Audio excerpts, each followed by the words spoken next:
చివరిది ఏంటన్నా అవని బాగా మహాజ్యోతి నకృతులుగా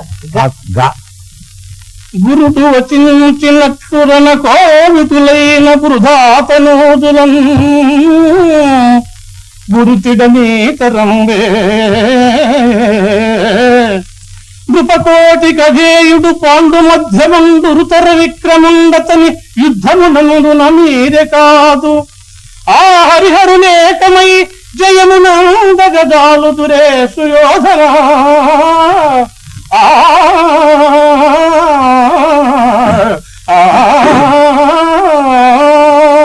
ఇది ఎవరంటున్నారండి? ఉత్తర గ్రంథంలో సార్ భీష్ముడు చెప్తారు. భీష్ముడు చెప్పినటువంటి అర్జునుని యొక్క గొప్పతనాన్ని గురించి దుర్యోధనుడితో చెప్పేది చాలా బాగుంది. ఇప్పుడు ఇది ప్రేక్షకులందరూ ఎప్పుడు చూస్తున్నారు? ఇది దేవీ నవరాత్రములలో చూస్తున్నారు. అంచేతను అర్జునస్య ధనుర్ధారి కొద్ది రోజుల్లో మళ్ళీ 3 రోజుల్లో వెళ్ళి శమీ వృక్షం దగ్గరికి వెళ్ళి శమీ పూజ చేయబోతున్నారు. ఆ వేళే అర్జునుడు ధనుస్సు తీసుకున్నాడు అని కూడా చూశారు.